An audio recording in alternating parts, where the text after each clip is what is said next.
There has never been a time in history when humans could see so many alternatives at once. Things sitting in your online cart while you wonder if there's something better, or just a little cheaper. Things you meant to watch but never did, messages you haven't answered, decisions you keep postponing. Even if you never act on them, they remain open in your mind, and your brain keeps returning to them. You might call this freedom, but your nervous system experiences it very differently, as pressure, as uncertainty, as a constant, quiet question. Is there something better I should be doing instead? This is why you can feel exhausted without doing anything particularly difficult. Not because you work too hard, but because your mind never stopped evaluating alternatives. Imagine walking into a store and seeing dozens of options in front of you. Would that make choosing easier or harder? Intuitively, more options should help. After all, more choice means a better chance of finding something you truly like. But does it?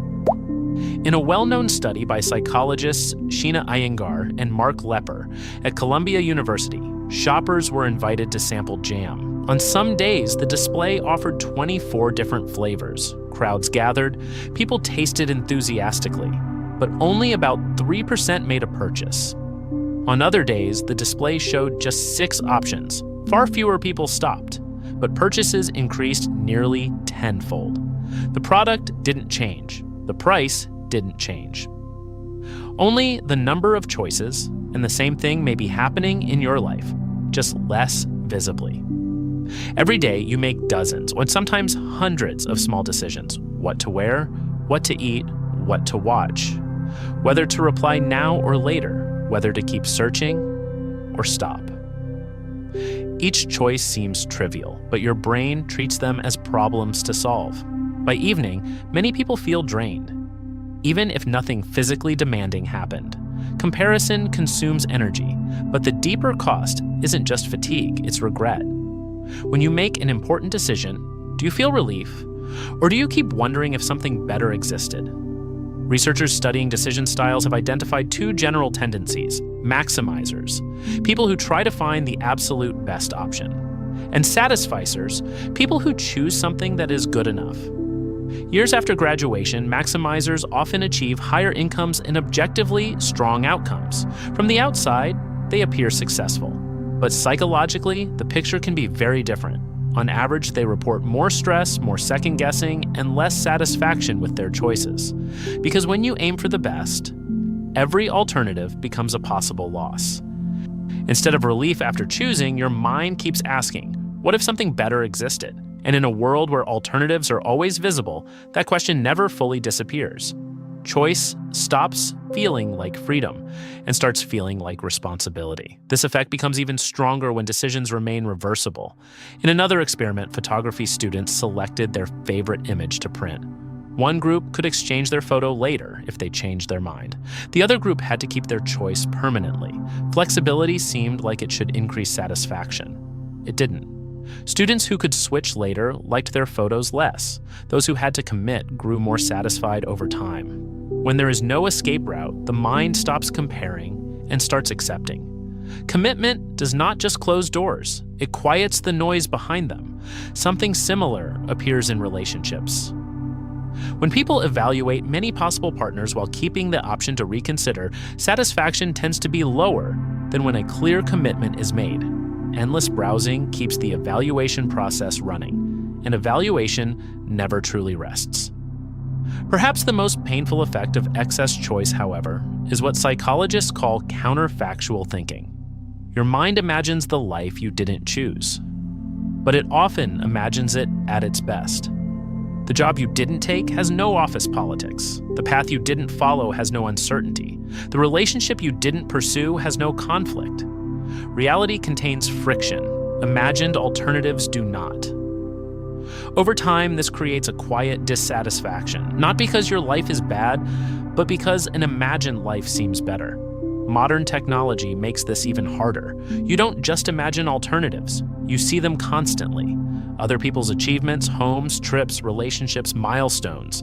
Thousands of possible lives scrolling past your eyes. Each one subtly asks, why not this instead? The result is a strange psychological state. Your life begins to feel temporary, provisional. Like you are only staying here until something better appears. And it is very hard to feel at home in a life you treat as temporary.